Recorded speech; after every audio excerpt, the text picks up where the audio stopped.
the two Jags and the Jag engine transmission. So I called up the British guy and I told him, you know, if he wants that Jaguar too, those two, and then we got this one over here, and this is I think it's an 87 Vanderplas or what, how, I don't know how you say that.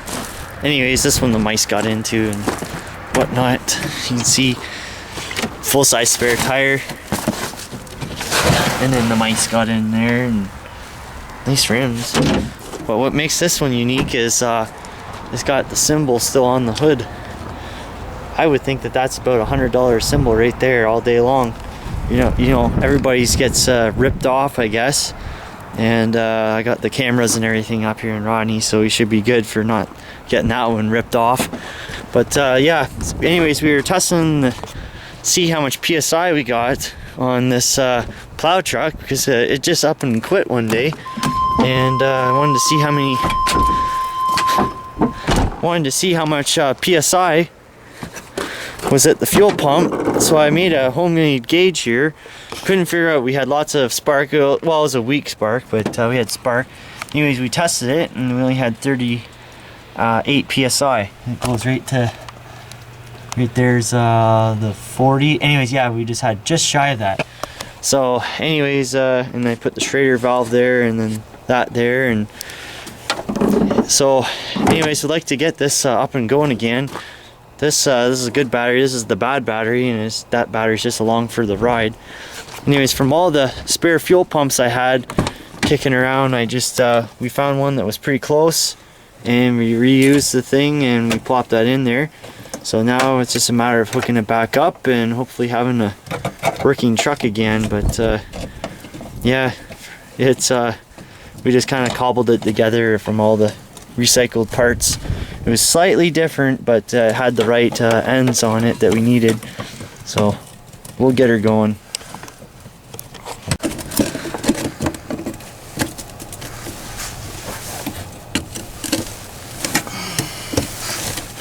I want to hear you get mad at it.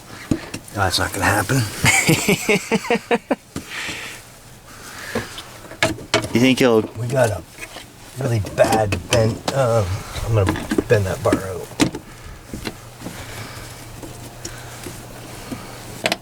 There we go. Yeah, there we go. Alright, and then... Oh! And that one pops that guy out, and...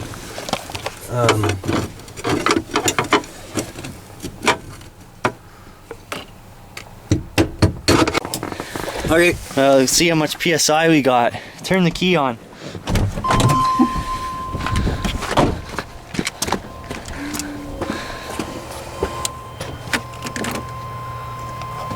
And that one has less pressure.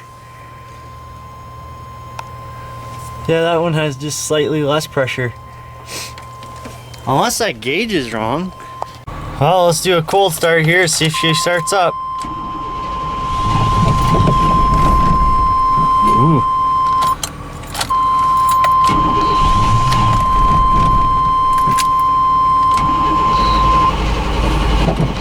It did start up there.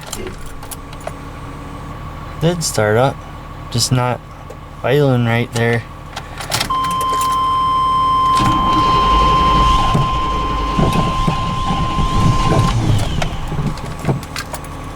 So using some old pump components, we've got some, we're pumping the fuel out right now.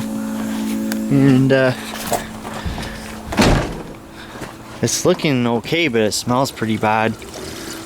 And this will separate out any water, and it looks okay, but it just smells rotten. So what we did was we took the gauge out of there and rigged that up there. So yeah, we got some carburetor cleaner and another jerry can of fresh gas, and dump it in and see if we can get this to fire.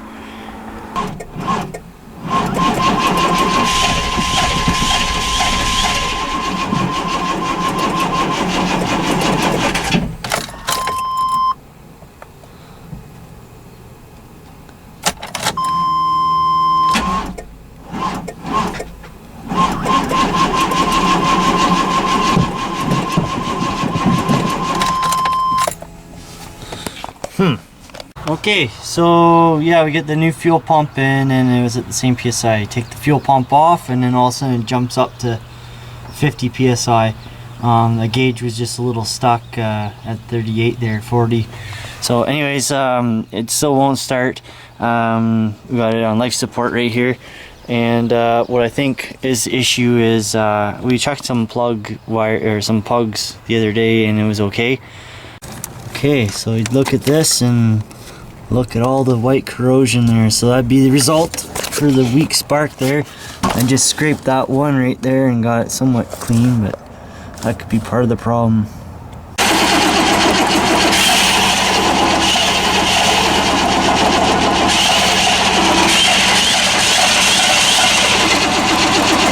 So close to running.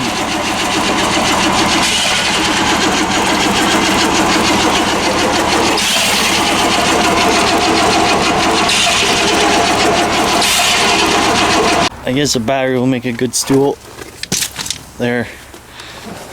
So anyways, I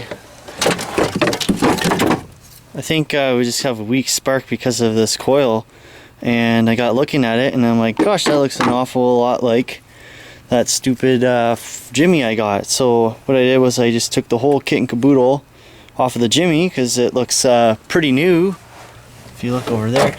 Anyways, in the process of doing that, there was a wire that was like a ground wire that was at the back. I don't know where it came from, that ground wire, but it went down back there is from what I saw.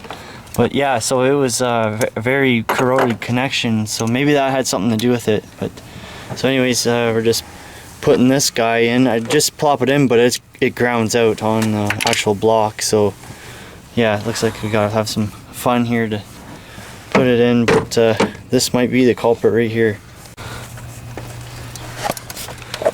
So that hunk of wire is right there, and it comes from the loom that goes along the back there, and it heads south there. See, there it is right there. So I don't know what that's for. You see it goes to that wiring harness right there. Oh boy. So I guess for the time being, I'll just put this, and we'll know for sure if this is part of the culprit too.